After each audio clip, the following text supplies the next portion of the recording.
I am Michael Krigsman. This is episode number 138 of CXOTalk. And today we're talking about digital transformation. We're talking about digital transformation. We're talking with Chris Curran, who is Chief Technologist and Principal at PwC, and has been doing research on digital transformation and the linkage to performance for a number of years. Chris, thank you so much for joining episode number 138 of CXOTalk. Hey, Michael, thanks so much. 138 episodes, that's amazing. Anyway, thanks for having me. Look forward to spending some time talking about all things digital and our digital IQ survey, which we just launched a couple of weeks ago, which we've been running since 2007, to look at some of the leadership behaviors and priorities for companies who report top performance and try to help give all leaders across the world some insight into what some leading companies are doing to get the most out of digital. Well, your survey is a large one. How long have you been running the survey for?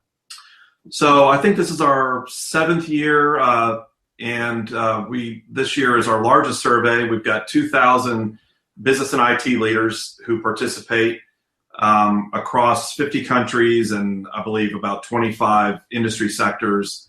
Something that makes the survey unique is that it's not an IT survey. It's not a CIO survey. It's a leadership survey where we look for input across the board from CEOs to CFOs to heads of HR and CISOs and CIOs and across the board to try to understand their perspectives on information technology and digital. And when I say digital, I mean the big D digital, capital D, right? Enterprise application of technology. Not the little d, just marketing or customer-facing technology. But that's part of the process of learning and communicating to, in the marketplace and with our clients is trying to help them figure out what they mean by it and what they hope to get out of it. And actually, we already had a comment from Twitter, Chris. Somebody is asking, how do you define digital and how do you define transformation in this context? Well, we define digital, and in fact, we define digital IQ as the degree to which an organization weaves information technology into everything they do, from strategy through execution, customers, employees, operations, innovation, the whole gamut of the enterprise. And so, The definition of digital is a great conversation because as technologists we've always been digital, and so with the latest round of buzz around the word digital is puzzling to some, and I had my aha moments a few years ago when the digital term was coming back in vogue, and a buddy of mine who runs a small ad agency here in Dallas was telling me about his perspectives on it. And, it's as simple as the ad agency's, terminology of talking about the channels in which they communicate. So there's the radio channel and the TV channel and the print channel and the digital channel. And, so digital, I guess the renewed sense of interest in digital, from his perspective, came out of the agencies talking about their digital channels versus, the thing we've been calling digital all along, which is information technology and data and analytics and all that good stuff. So, that was an awakening for me of sort of understanding those different perspectives. And I think it's a smaller story that brings to light the larger story, which is everybody's interested in technology now, right? This isn't just about the CIO and the IT organization helping figure out how to automate business processes and crank reports out.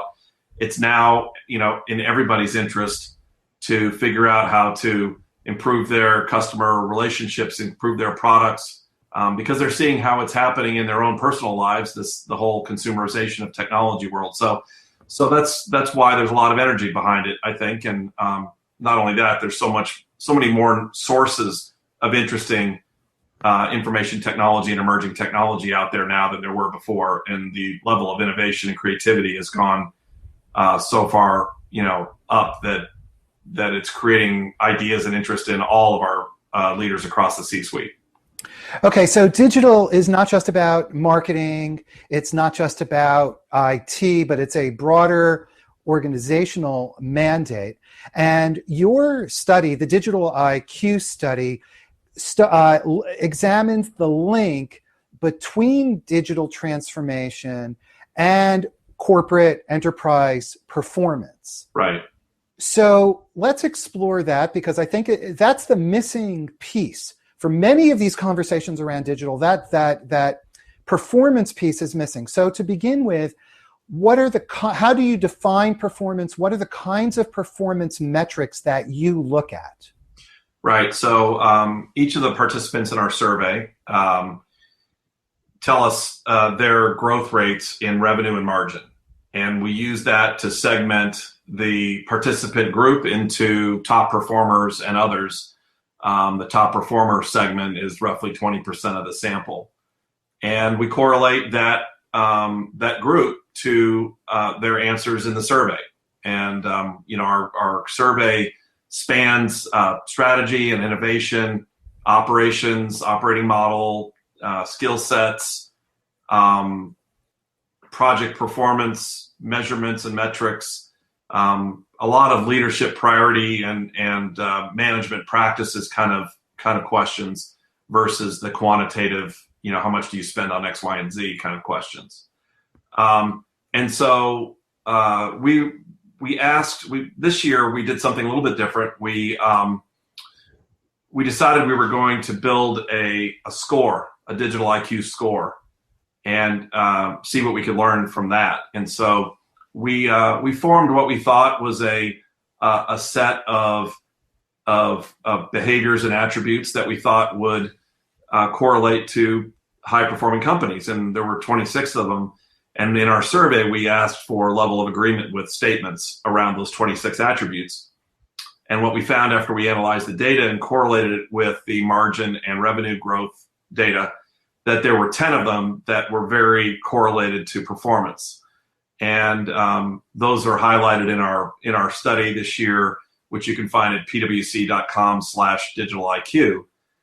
And so each of those uniquely are correlated to performance, and then together we create a digital IQ score, which has two interesting characteristics. Those with the top 20% digital IQ scores in our survey base were twice as likely to be top performers in margin growth, and 50% more likely to be top performers in revenue growth. So if you scored high in those 10 attributes, you were twice as likely to be a top margin grower and 50% more likely to be a top revenue grower. So what is the magic of these particular attributes?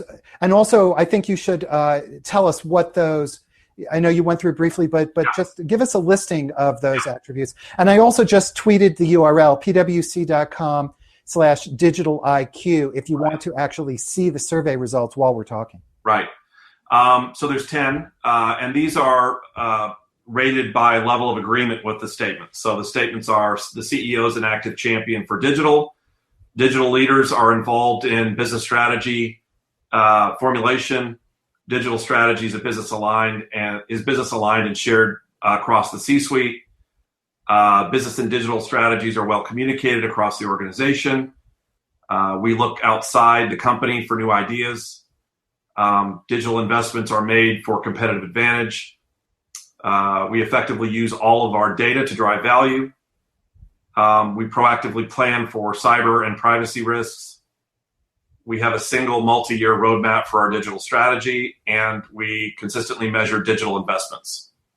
And so those are the 10 who individually and then together correlate with performance. Okay, so what is the common thread among these 10? What is it about these 10? Well, first off, why did you select these attributes? And what is it about these 10 that drive this correlation to higher performance? Well, so the data selected the 10. We selected 26 of them that were organized pretty neatly, I thought, initially when we built it, across strategy, innovation, operating model, talent and skills, technology, and execution. And so we thought there was going to be a pretty well-organized framework across those dimensions. But what we found was once we did the performance correlation, only 10 of them were super highly correlated. And that's why we extracted the 10 out of the 25 or 26.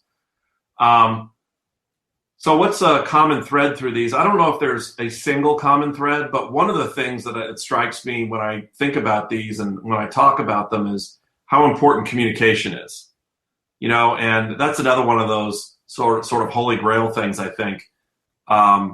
We talk a lot about change management and communication and things like that, and those all sound like really fuzzy, hard to grasp onto things that we intuitively think are important, but we're not quite exactly sure how to get under the covers of how do you really communicate and to really drive change.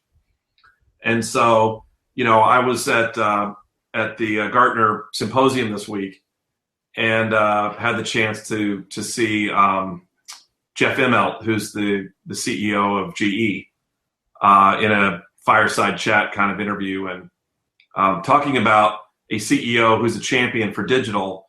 I mean, Jeff Immelt, he is the poster child for this. And the interesting thing is that he's up there, he's at a Gartner conference, and why is the CEO of GE at a Gartner conference? Well, he's there because he believes that all industrial products companies are also going to have to be software companies to harness the data, streaming off of all the sensors of all these heavy equipment, and actually to be able to drive and connect that data into, performance and process improvement and innovation and all kinds of other dimensions. So, he's there communicating their vision and, also communicating the same inside of GE, I'm sure.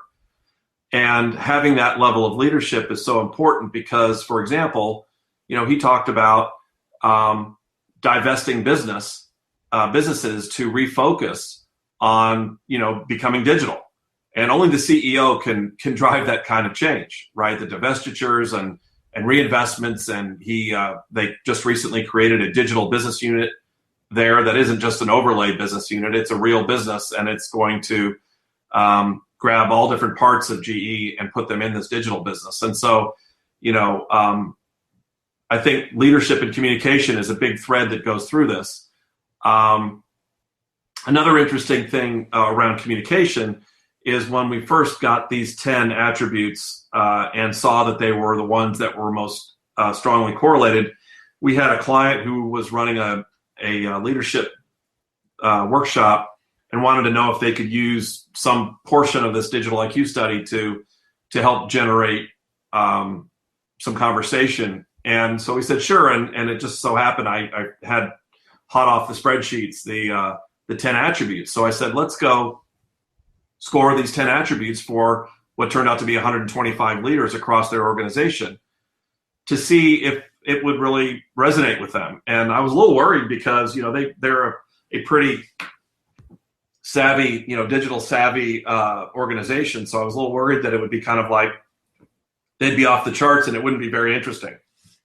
But one of the things we learned was that while they scored very highly in some of these attributes, 2 or 3 of them really created some interesting conversations for their leadership conference because, for example, they believe very strongly in the need for getting value out of their data and analytics, but they didn't score themselves very high in being able to do it because they just hadn't built the capabilities yet. And so as strongly as their C-suite is behind their digital program and their CEO is a champion for it, they still had a lot of room to grow around communicating throughout the organization, getting the most value out of their data, and measuring their investments. Those were 3 that popped out. So to me, it's like, it's not all or nothing. Everybody's going to have a different outlook on these attributes, but hopefully it provides some guideposts for organizations to help prioritize where they're going to spend their efforts and where, not only as a leadership team, but also within their teams and businesses. So a key element then is the measurement, the linkage, establishing the linkage or correlation between what are the digital activities that you're undertaking and the business results. And there can be a range of business results. Now, we have a question from Wayne Anderson on Twitter, who's wondering, you mentioned innovation as being one of those potential results. How do you go about measuring innovation? How does that come into play here? Yeah, there's a lot of dimensions to the innovation topic. Let me start with a question that we asked the survey participants around the value, sort of their reason for investing in digital. And again, digital, when we say that, we're talking about, digital enterprise investments, which is basically all of the information technology investments that an organization would make for strategic value and for operational value. So we asked, what are you hoping to get out of your digital investments? And the top three answers were growth, revenue growth. And so almost 50% said, I think it was 48% said that they wanted to grow revenue. The second was improve customer experience. That was 25%. And 12% said they were trying to grow margin. So those were the top three reasons, the number one reasons that people chose. 1% said that disruption, or either trying to disrupt their markets or preparing to block disruption or defend off disruption, was their top reason for investing in digital. When we said included the top three reasons, the 92% included revenue growth, 8% included disruption. And so when we get to the innovation discussion, the vast majority of people that we surveyed said their companies are focused on growing revenue, right? Growing their current business model revenue. 8% said somewhere in their top three priorities they were focused on some sort of disruption. And so then you say, okay, let's think about that in the context of innovation. That implies that those 92%, are focused, if they have an innovation program, are focused on innovating around their core business versus, innovating for new markets and disruption and stuff, that type of thing. So I just start with that context because I think it's pretty interesting, and especially with all the buzz in the marketplace around disruption. We talk a lot about interesting companies who are disrupting food service or transportation or the hospitality and hotel businesses, whatever, automobile business. But at the same time, at least our survey base tells us that they're not actively investing in it yet. So I'm really looking forward to seeing the data next year to see if that number, starts to move up as more companies say, okay, my core business, investing in digital, I'm making good progress there. Now I'm going to start to divert more of my dollars to learning about disruptive potential in my markets. How do you measure innovation? Is something that we've tracked over the years. Before we talk about that, though, I'll throw one other idea out there, and that is that the innovation process, while it should be a process, it's not the same process, should not be the same process that we use for our typical project lifecycle.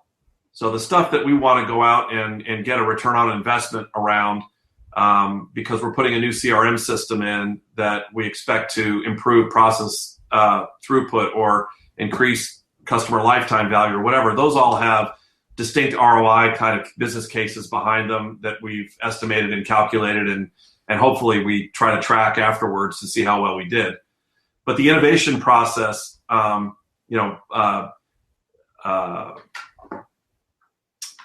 I'm drawing a blank at who said it, but Peter Drucker said that innovation is work. And I like to think of it that way. It's a different kind of work, but it's very distinctive kind of work that needs to be managed and tracked just like any other work we do, or it's going to be nebulous and we won't know what we expect out of it. We can't manage it, and then it won't happen because our leaders won't give us more money to do more innovation. And so, so the first contextual point there is that most companies say they're really not doing this disruptive kind of innovation right now. The second point is that you can't use the same sort of ROI-oriented processes to drive innovation. So how do you measure it? We've asked those questions, and we've gathered data around. Some people measure it based on the number of ideas that they put through their innovation process. Some folks measure it based on the number of patents that they file out of that process. Some folks measure it around the number of ideas that come out of the back end of their innovation process and go into the ROI process. Some folks try to measure it in terms of the actual value that they get in the marketplace, which is a lot harder, but would be the ultimate goal if you could do that. So lots of different ways to measure it, and it is important to measure it. It's just we've got to think about it in terms of measuring different things because we're doing a different thing. We're trying to manage new ideas, to change existing processes, to create new processes and activities, to create new products, and for some people, ultimately, creating new markets and new business models. Chris, I realize that digital transformation is not just an IT activity or a marketing activity, but I talk with a lot of CIOs.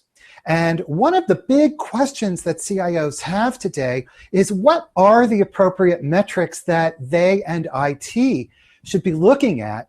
Because the historical metrics of IT, technical metrics, things like system uptime and latency and application availability, in today's world are pretty meaningless.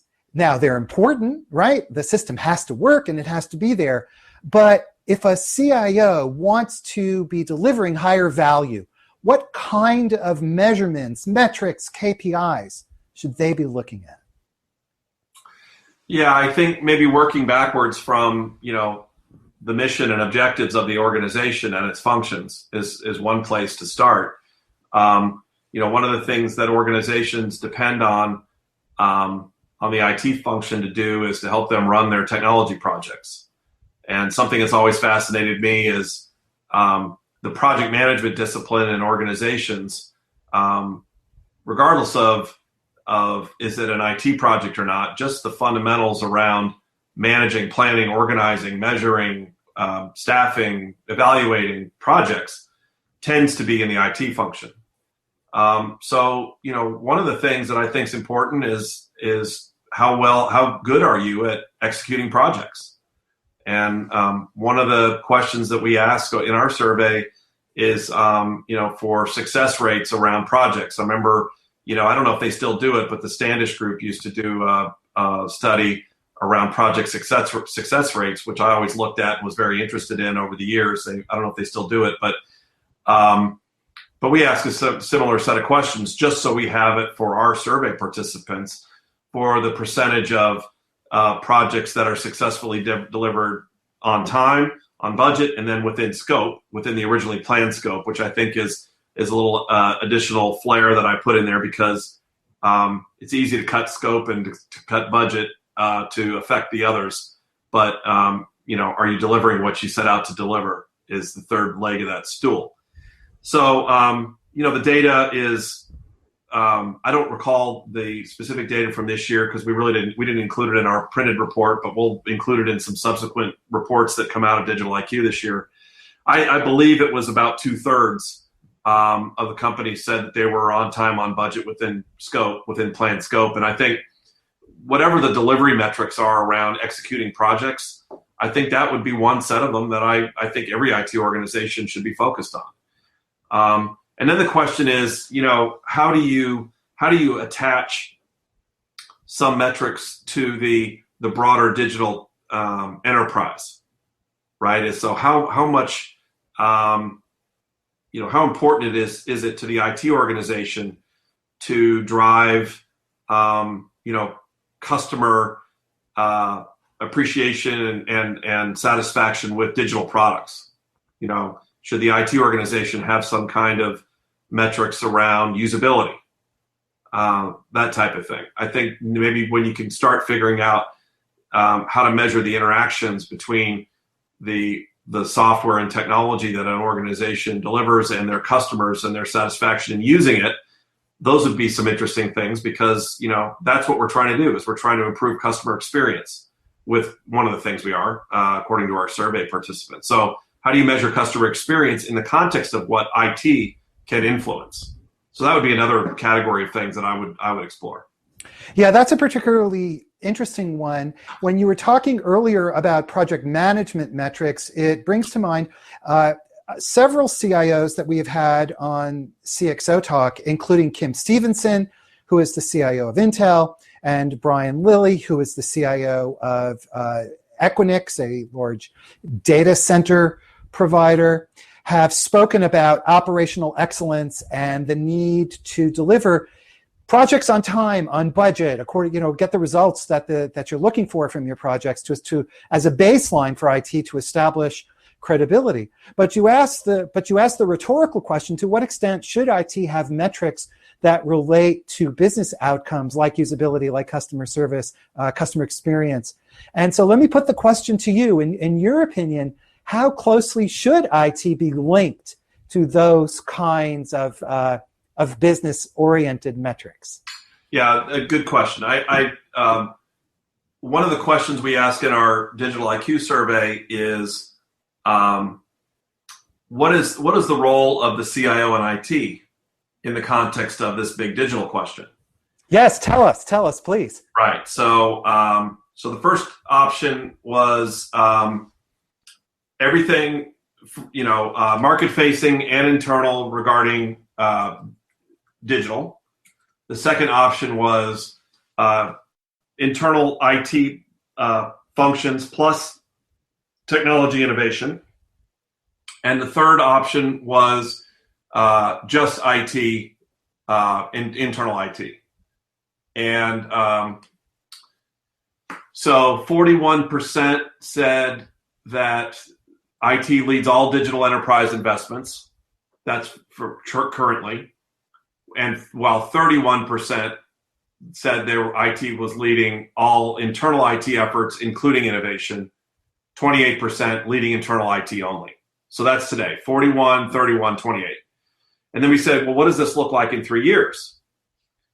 And then it changes, where 36% say leading all internal IT efforts, including innovation, and 34% leading all digital enterprise investments. So basically the shift, our survey participants said they see a shift from IT's role being, the majority of them said, leading all digital enterprise investments to leading all internal IT efforts, including innovation. And so to the point around the measurement question, it depends on what you're measuring, right? If you're measuring all digital enterprise investments, then I would expect IT and the CIO to have more metrics regarding the market-facing use of technology. So does it make sense to make a very, make IT heavily incented and measured on customer satisfaction?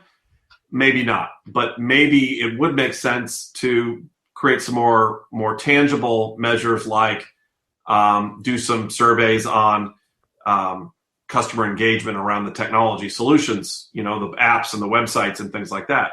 Maybe more metrics around, average stay on the website for customers, things like that go to point toward the usability and things like that, or maybe more direct measures around usability. So my point is, if IT is indeed leading all enterprise digital investments, then yeah, they should have some measures that are oriented around those using the technology, both internally and externally. So Chris, we have a question from Bob Rothman, who's wondering, so who should own digital transformation? Should it be under the CIO? Should it be under the CMO? Who's responsible for this? Yep. There's kind of two parts to the ownership. There's the ultimate owner, the how does the organization view its leaders in the context of who ultimately owns digital. So that's one, the sort of an ownership accountability point. And then there's the who's running it, driving it day to day. So we ask the question, which executive is ultimately responsible for digital enterprise investments? So if you asked me that, 5 years ago, I'd probably say, well, that's the CIO. Or maybe if you take the word investment literally, you might say CFO. But today the responses are 34% CEO, 27% CIO, 14% CFO, and 14% Chief Digital Officer.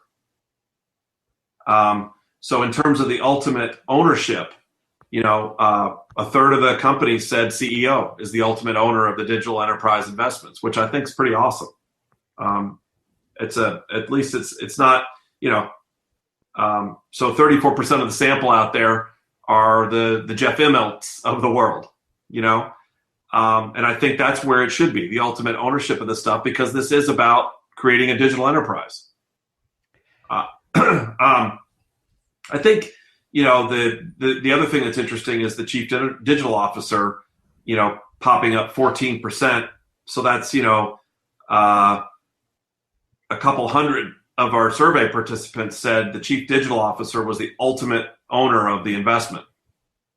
And given that that's a relatively new role, and certainly not everywhere, I think that's pretty interesting too.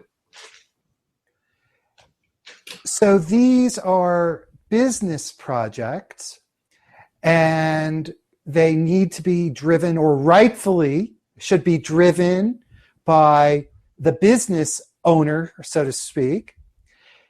Where does that leave IT and the CIO? Yep.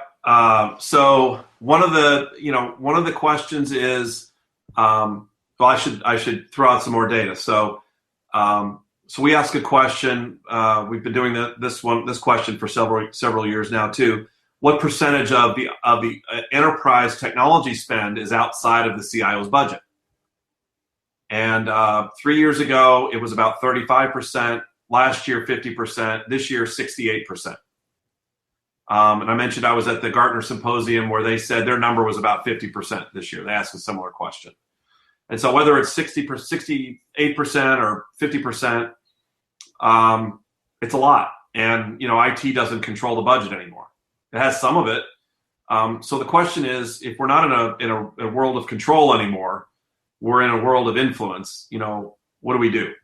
And so I wrote a blog that sort of tried to redefine the potential roles of the CIO, on my blog, CIOdashboard.com, and talked about, it's not control anymore.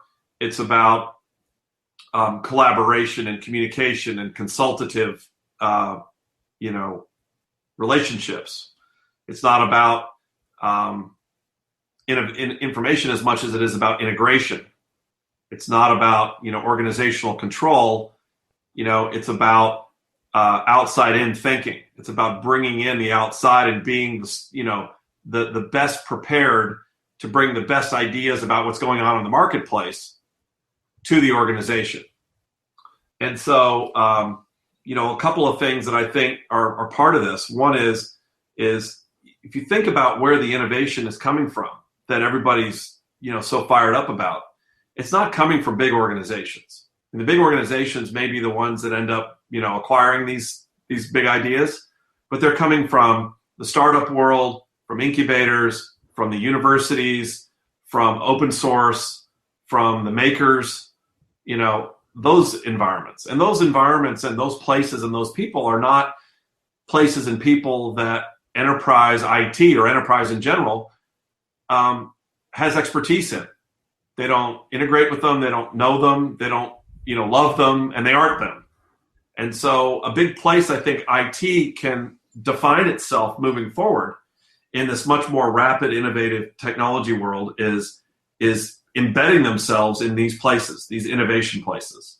And so that's kind of what I mean by bringing the outside in. So that's one area that I encourage, technology leaders to get smart about and to share in what they learn. And then the connection point, part two, is taking those ideas and building prototypes and demos that help to communicate. So back to those 10 attributes, a lot of those 10 attributes that correlate with performance are about communication. So one of the best ways to communicate ideas around new technologies is through demos. Demos worth a million words. So let's figure out how to build more capability within our technology world and our technology function to take those outside ideas and build prototypes and demos to communicate better to the organization what's possible. And I think integrating all those new ideas together in the organization is important as well. And I think another role for IT is to develop a much stronger skill set around integration, because more and more we're going to be bringing third-party services and ideas and cloud platforms and apps and all kinds of things that we're not building or we're not the primary builder of. But we want them to integrate with our customer data and our billing data, pricing data, all the history data that we have. And we want to get the value of all of the analytics and insights that can come from connecting all that data together, where no single third party is going to have that view like we do. So I think those are the three areas: outside in learning, demos and prototypes, and integration are the three things that I think could really help define the future for IT. So this creates a big challenge for IT because for two reasons. Number one, many established IT organizations are run by people and employ people whose focus is technology. It's not communication. It's not thinking about organizational innovation. It's about keeping systems running. That's number one. And number two, their companies in many cases view IT as, those are the people who keep the systems up. So there's a gap that has to be bridged on both sides. Yeah, and when I say communication, I'm not saying that I think everybody in IT needs to go be a public speaker. What I'm saying is that, so if I'm an operations person and I'm seeing a lot of challenges around, penetration threats and testing. So if I'm a cyber person and that's the security area I practice in, what I'm suggesting is go figure out where some new sources of innovation around penetration testing are out there in the world, right? They're probably not coming from the large established security vendors. I mean, they're certainly thinking about those things, but go think about and learn about where those new ideas are coming from. And then build some little prototypes and demos to figure out how you could apply those in your context, and then communicate them to your peers and your leaders. That's what I mean by communication. Not so much, everybody needs to stand up and, be in the C-suite presenting their ideas. But it's an issue of capabilities, talents, competencies, experience, and also the corporate culture inside the organization. Is the organization willing to accept IT playing a more partnership role? Right. And so, it seems pretty straightforward to me that that the organization that has their employees in it and that they've made investments in, namely IT, one of their own business functions, would be one that they'd try to figure out how to work with. But it's not always the case. And I think a lot of it is going to have to get back to the leadership question. Who's driving who's ultimately responsible for the digital investments, and what is their vision? Is their vision to, create the capabilities themselves, or is their vision to partner with others to do it? And as you said, there's less and less importance on infrastructure and sort of uptime and service, fundamental baseline infrastructure service delivery, as more of that gets provided by third parties. So, we have to figure out how to shift our focus into some of these other areas. What do you think about this notion of two-speed IT? Some people, I think Gartner calls it bimodal IT. The notion where IT is simultaneously undertaking traditional infrastructure activities, but at the same time has a group within IT that is undertaking more innovation activities? Yeah, I think I'm bought into that idea, and I think so. For example, I'm working with a commercial real estate firm who is trying to figure out how to bring more tools to their brokers, and those tools, they have a very mobile, very intelligent, very busy set of brokers that are out there trying to do large commercial real estate deals. So they have a lot of expectations about the kinds of technology that needs to run on their phones and their tablets and things like that, and give them a lot of insight in a very short period of time, which is not a typical sort of IT software project. And so we're talking with them and doing the same with some hospitals and high tech companies and others who are building these what I call fast tech capabilities. And they're not, I think one of the reasons to do it is to attract some of these other kinds of new tech stack skill sets. If you're trying to recruit folks into sort of long form waterfall, SDLC, ERP, CRM kind of environments, it's going to be nowhere near as attractive as being able to say, yeah, we've got this mobile app factory, and it's DevOps based, and we have business and IT people embedded in the teams, and we're doing weekly sprints, and we're releasing apps every month or whatever it is. I think that's a big part of being able to attract the talent and build the talent is having those separate environments. I think it makes sense because as we've learned over the years with different waves of information technology paradigms, if you will, back in the client server day or the object-oriented analysis and design days, there were some who believed that we should transform our whole IT organization into those things, into practicing distributed computing architectures or practicing object-oriented analysis and design. What we learned was everybody's not in tune with that and not a good fit for those things. And in fact, we didn't really need all those things for everybody, because the mainframe still made sense. The mini computer world still made sense for some business problems. And likewise, the web and mobile and IoT-based systems are going to make sense for certain kinds of systems, but not all of them. So I think the two-speed bimodal idea makes a lot of sense. The thing I don't like about it is it implies that they're two separate things. And the reality is they have to work together. You can't build a high-impact enterprise mobile app without access to customer data or product data or whatever, and that's not going to come from the high speed place. It's going to come from the other place, and so they have to work together. So I don't like the idea of the sense that it's split or it's bi or it's two speeds. I think it makes sense in concept, but they have to work together. You have to figure out the operating model to make them work together, because you don't want to create or you have to be very careful about creating, the haves and the have-not inside of IT. That's a very real problem. The notion that you can create two groups of IT, as you say, the haves and the have-nots within IT, and as you say, they are one team trying to achieve common goals.